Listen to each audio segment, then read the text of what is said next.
Okay, y'all, here we go. So for this set of slides, we're talking about the difference between fluency and non-fluency and the difference between stuttering and disfluency.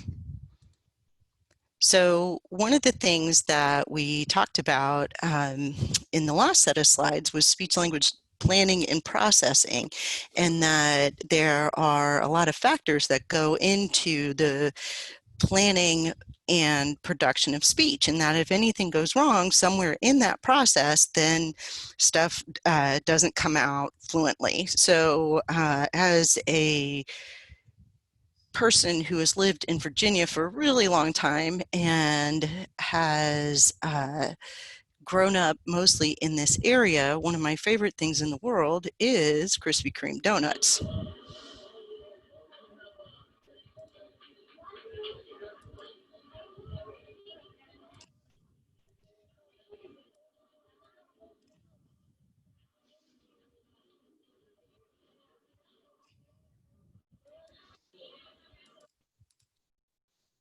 Whoops.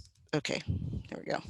All right, good. I was trying to mute it because, wow, that's loud. Anyway, what I always think of when I think of speech language planning and processing is I think of the glory of the Krispy Kreme donut. And when we were kids, we used to like to go, well, forget it, being kids. Like, it's just fun to watch the donuts being made and see them in their gooey little goodness frying in the oil. So I always think of I don't know if you've had the joy of watching the donuts being made, but one of the things that can happen is sometimes one of them will get caught and it won't get flipped in time, or it will fall out like on top of one of the bars and be straddling the bar, so it's got a big dent in it, and or it won't flip right, so it's too cooked on one side, not cooked on the other. And I think of speech language and planning and processing in a similar sort of way. If anything goes wrong anywhere in the conveyor belt or the factory of your planning and processing of speech, then you end up with something that just isn't quite what you expected it to be. I also like the donut analogy because for any of you that are big donut fans, you know that a Krispy Kreme donut, no matter how it goes through the conveyor process, is still one tasty little entity. And I like to think of that too, kind of, we don't talk to and communicate to be fluent. We communicate to express our thoughts, our ideas, our feelings, and to interact with our world. So whether speech is fluent or not fluent is not really the most important part. Like a Krispy Kreme donut, the most important part is that it tastes good.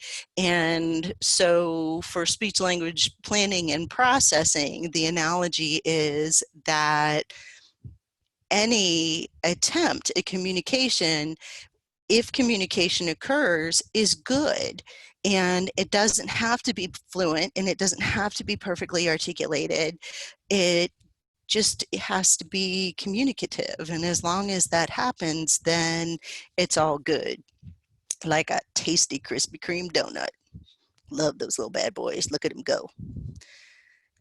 Obviously, this is a pre-COVID because look at all those people working and handling the donuts.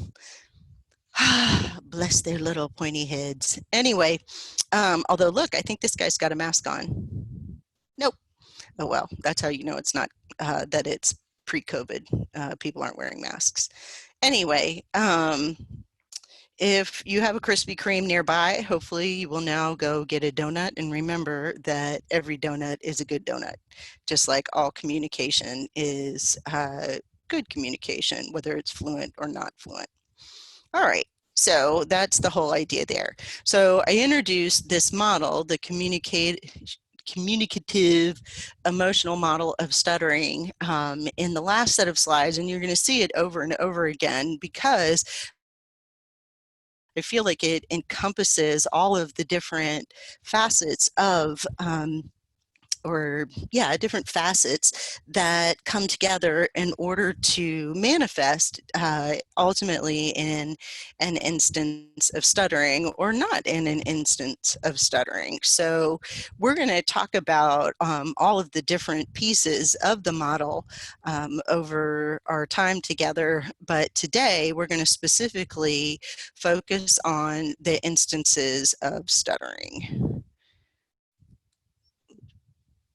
Go away. Wee. Stuttering. Okay, so we're going to talk about familial incidence is the genetic piece of the model and what contributes to stuttering. So we know that about 70% of people who stutter have at least one family member who also stutters or had a history of stuttering. Maybe they stuttered as a child and grew out of it, or maybe they stuttered as a child, had therapy and therapied out of it, whatever. But we know that at least 70%, so one in or 7 out of 10 people who stutter will have at least one other family member who stutters. All right, so, and what we know about onset is that in general, stuttering is a disorder of childhood. Most people will begin to stutter somewhere between 30 and 36 months, so between 2.5 and 3 years old. Vast majority of kids will have started stuttering then. 90% of people who stutter will have started to stutter by the age of 7 at the latest. So the other 10% allows for people who start to stutter because of medication interactions or brain injury. All right, so this first bullet point here is 70% of people who stutter have at least one other family member who stutters. For onset, it's a disorder of childhood, usually beginning between 30 and 36 months, so 2.5 to 3 years old. And this next bullet is 90% of people who stutter will have started to stutter by the time they're 7 years old. Okay.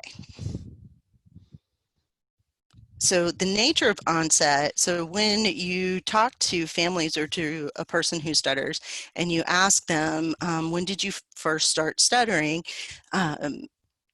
70% will say it was gradual. It kind of came and went. So a parent might tell you, yeah, we noticed about the time he turned 2 that he was repeating some words, and then it went away and was gone for a couple months, and then it came back and he was repeating some sounds. Then it went away again and came back, and now that he's 3, it's all the time, that it only will go away for maybe a day or less. And what they describe usually is that every time it comes back, it's a little bit worse than it was before. So if 70% of people who start to stutter, the onset is gradual, that means that 30% of people who start to stutter will describe their stuttering as being sudden. So I had a mom tell me one time that this is when I was living in Nashville and working at Vanderbilt, that we had this really bad snowstorm, which is really unusual for Nashville.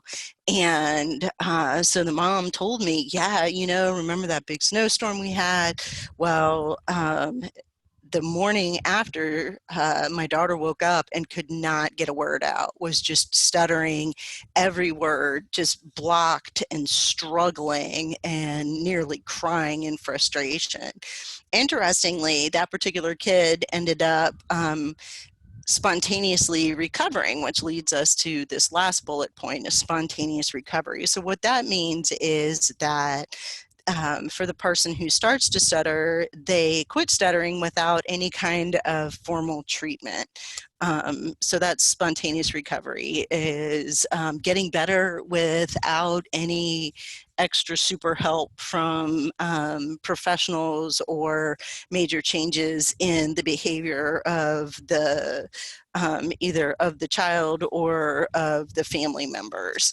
So we know that at least 85% of children who start to stutter will spontaneously recover without treatment. So it's a huge percentage. That means, 85 out of 100 kids who start to stutter are going to stop stuttering without our help. So our job as speech language pathologists is to figure out what are the characteristics of a child who has started to stutter that make the child more likely to continue to stutter if they don't get our help. So spontaneous recovery is a big deal. All right, I'll back up just a second again. Actually, I'm not going to back up. I'm going to go forward. Okay, so let's review. So familial incidence, 70%. Onset, disorder of childhood, so between 30 and 36 months. 90% of children will start to stutter before the age of 7. 70% of kids have a gradual onset, 30% have a sudden onset. 85% will spontaneously recover. So that's a lot of numbers and percentages. So I hope you got them. If not, rewind. Okay, so one of the things that we like to talk about is there are generally two different types of fluency breakdowns. They can be called, and we call them disfluency types. So we have stuttering-like disfluencies, or really what we think of when we think of stuttering, and non-stuttering-like disfluencies, which are the things that all of us do when we can't think of what we want to say. So you need to write this part down. So but is an example of a sound syllable repetition. So sound syllable repetition. Syllable as in SYLLABLE, sound syllable repetition, because sometimes it's an entire syllable, sometimes it's just the initial sound. In this particular example, I am giving you an example of just the sound.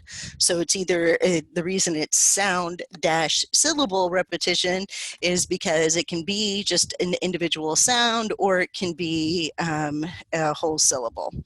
All right. The next one is, there's a little bit of controversy, so let me explain. So and would be categorized as a whole word repetition, or a monosyllabic whole word repetition. It's monosyllabic. Mono means one, syllabic means syllable. So one syllable word repetition. So and is a one syllable word. And so and is a monosyllabic whole word repetition, or a whole word repetition. So there is some debate. Well, this particular type of disfluency is something that can be a non-stuttering-like disfluency, because some of us do it at some point all of the time, but it also can be a stuttering-like disfluency. So it's kind of ambiguous. So here's how you know if it constitutes stuttering or is just a non-stuttering-like disfluency or regular disfluency. So most of the time, if the word gets repeated more than 3 times, it will catch your ear as being stuttering. So if I say and then we went to the store versus and then we went to the store, you can tell. So the things that really differentiate stuttering from not stuttering is the frequency with which it happens and how long it lasts when it happens. So frequency and duration of the disruption in the forward flow of speech are core characteristics of what we think about as being stuttering and not stuttering. All right, so you can, there are a lot of other nuances about this that we can get into talking about what stuttering is, but right now we're just talking about the overt speech act of stuttering. There are a lot of things that go with stuttering that are really, it is the disorder of stuttering, or the experience of being a person who stutters is much, much, much, much more complex than just the act of creating or having stuttering-like disfluencies or stuttering in your speech. All right, we'll talk about that more as we go on. All right, so the next one that I have, the and then is a prolongation. So it's when usually a single sound is, well, it's got to be a single sound, when a single sound is drawn out.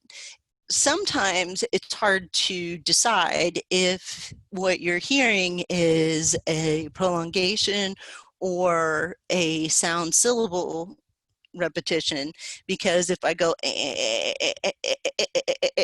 and then you have to decide, well, shoot, I kind of heard the is that sound repetition, or is that just the nature of vocal fold fatigue during a prolongation? The key really is to decide what you're going to call it and make sure you call it that thing every time. If to you, you decide that and is a sound repetition, then call it that. If you decide that it's a prolongation, then call it that. But make sure you code it the same way as you're taking data every time. The last of what catches our ear as being stuttering, or sorry, there are other types of stuttering, but I'm going to concentrate here on the ones that are the most frequent. There are some other unusual types that are more associated with autism spectrum disorder, and but I'm not going to get into that here. All right, so this particular one is called a block, where what happens is the vocal folds lock up. They get super, super tense, and air can't pass through them in order to create the vibrations necessary for voice sounds for speech. So what it sounds like is an interruption, sometimes between sounds, sometimes just prior to the initiation of speech. So the example I have here would be but, where the buh is articulated and then the vocal folds kind of slam shut, get really, really tense, no air passes through them, and then the rest of the word comes out, the comes out. One of the ways that, if you're listening, you can tell that a block has occurred is you usually hear what's called a hard onset. So when I say but, you hear kind of intensity, a change in the intensity of the sound, the volume of the sound. Sometimes there's a pitch change, all of those kinds of things. So listen for a hard onset on the other side of a block. All right, so that leads us to the things that all of us do when we can't think of what we want to say. So we call those non-stuttering like disfluencies, normal disfluencies, or just disfluencies. So the first one, the first example I have is called a phrase repetition. And we do these sometimes when we're just thinking. So we'll say something like, I went to the store.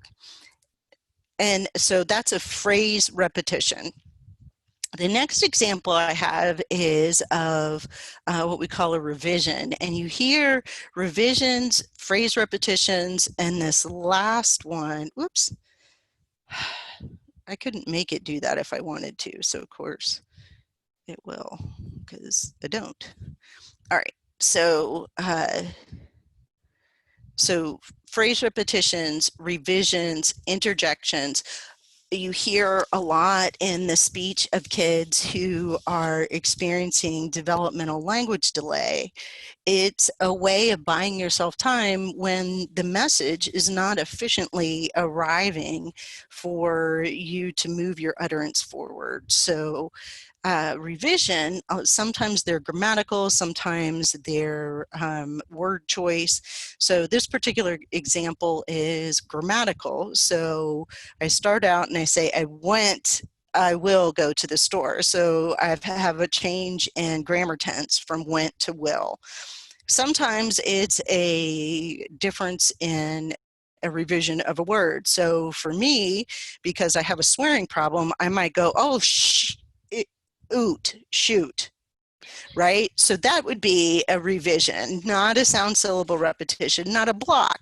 It's, I just went to say one thing and then changed it and said something else. So the last of the non-stuttering like, or the normal disfluencies, or just disfluencies, is like, well, it's any of the filler words. So we refer to this as interjections, but it's any of the filler words that we put in when we can't think of what we want to say. And it can be a very habitual, and some people have really fancy ones. There was a lady that I knew who her first language was French. And when she was speaking English, she couldn't think of the word she wanted. She would interject whatchamacall. So she would be talking along and she would go, yeah, you know, the whatchamacall from the store, blah, blah, blah. And other people have whole phrases that are interjections. Like, I don't know, that one people use all the time to buy themselves time. You ask a question, they go, I don't know, maybe we should go to the store, that kind of thing. One of the ones that I hear and actually use fairly frequently now is when people go, yeah, no. Um, and at the beginning of an utterance in answer to a question. It just buys you a little bit more time to think about what you're going to say. All right, so I said that one of the things that really differentiates a person who stutters from a person who doesn't stutter is the frequency and duration of the interruption in the forward flow of speech. So if you have 3% or more of your words are stuttering or stuttering like disfluencies, you can be considered a person who stutters. If you have, all of us have disruptions up to 10% of the time in our speech.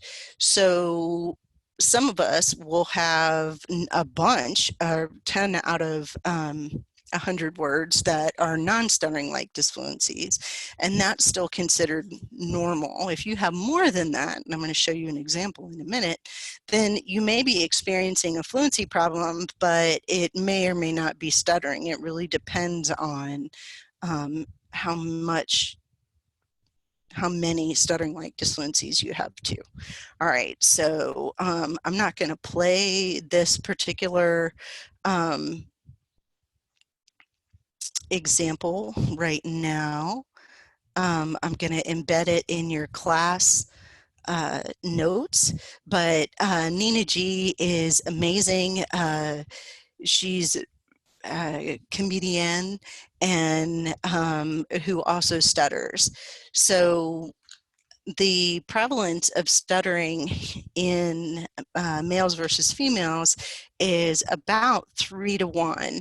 So, and some of the literature says even as high as 5 to 1 males to females, so 5 males to every 1 female. So if you think about it, stuttering is a low incidence disorder anyway, which means that it's not something that happens in a lot of the population.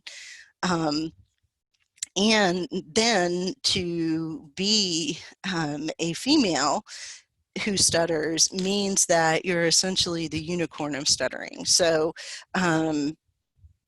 full disclosure, she does say bad words, so gird your loins, be ready for that.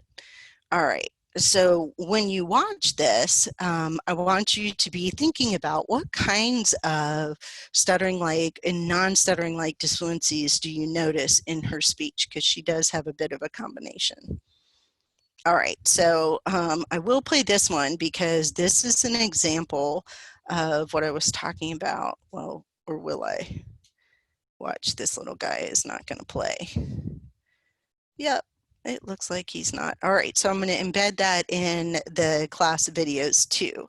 So this little guy, when you watch this video, you'll notice that he definitely has a lot of disruption in the forward flow of speech. But listen carefully, because the kinds of things he does are mostly non-stuttering like disfluencies. So for this little guy, I would be looking at his language skills to see if what I'm actually hearing are a bunch of mazes and behaviors that are more indicative of developmental language disorder than stuttering.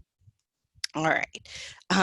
So one of the things that, I'll embed this one too, one of the things that is also a characteristic of stuttering is that it's not necessarily just speech muscles. So you may see tension or hear tension in the vocal folds and things like that, or sometimes people who stutter will describe that it feels like their tongue is stuck to the roof of their mouth, or their teeth are stuck together, or their lips are stuck together, things like that. But when you watch this video, pay special attention to, there are lots of other kinds of things that you're going to notice, and you notice them with Nina G too, that really aren't just stuttering.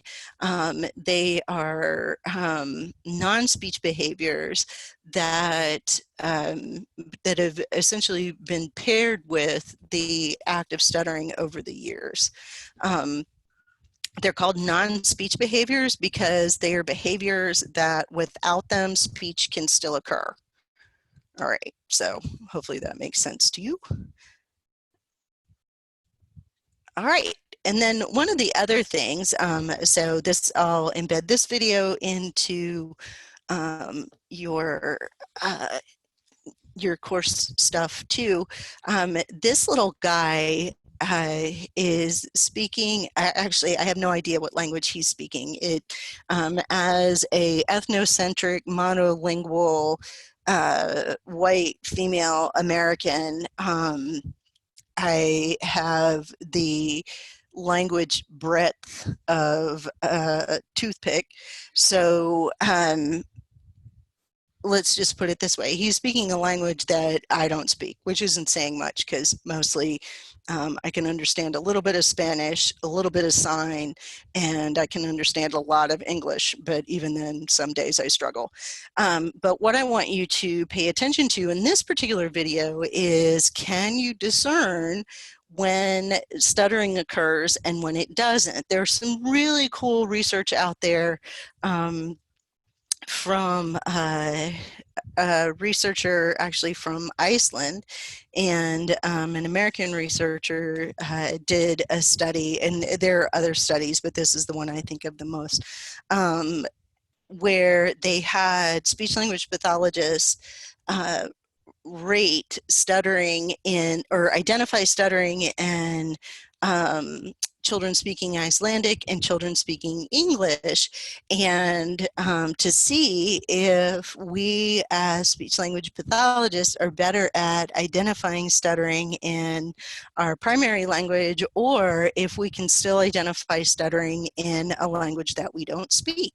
So attention to that when you're watching this particular video, but spoiler alert, I will tell you that we tend to be a little bit better at identifying stuttering in a language we don't speak.